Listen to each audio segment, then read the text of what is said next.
Why so serious, kids? We're continuing breath month, and I'm gonna show you kettlebell psoas release, the concept of smashing. So common question I get, and I just got it from one of the CrossFit coaches here at Flatirons CrossFit, is about how a better way to stretch. So, and I've done a video about breathing into the stretch that you're doing, but I think that smashing and dynamic stretches or dynamic ownership of range of motion is where our brain will really make a difference versus, doing this thing you see runners doing and maybe stretching their hamstrings. It never makes a change, right? And what's the definition of insanity? Is doing the same thing over and over again without anything changing. So I see a lot of people doing these runner stretches, grabbing their quad, and it just isn't gonna get you ready. Maybe there's some placebo benefit, but let's get to this, where we're smashing our hip flexors. Again, almost everyone I've seen, unless they're putting a decent amount of time into this,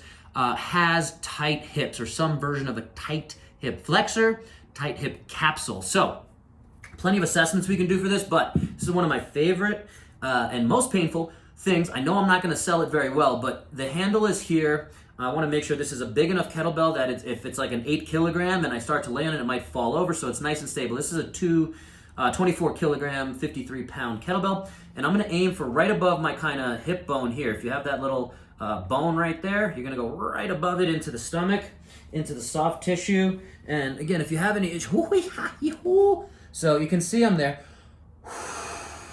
And the trick is to learn to breathe, since this is breath month. We're staying on theme.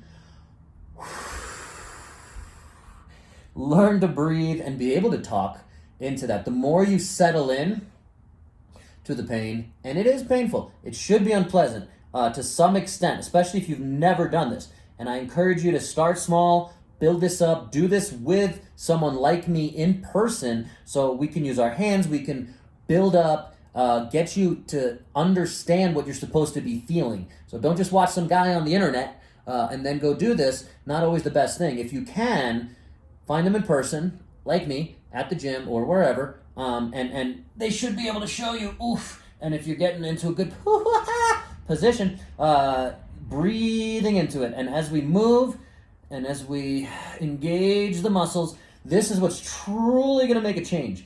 All right, so I'm going to give credit to Kelly Starrett, Dr. Kelly Starrett, who says, if tissue is painful to pressure, all right, that's a sign of unhealthy tissue. So we need to rebuild that tissue, basically, and desensitize it so it's less painful, or the sliding surfaces are healthier. That's not going to come from stretching often, all right? It's going to come from smashing into getting into better positions now. So, that feels so nice in this right side now that I'm A, out of it, but B, I think I just loosened up so much good stuff there, and now I can just build into that position. And I encourage you guys, I challenge you to get healthy, breathe into those deep positions, the smash, gut smash.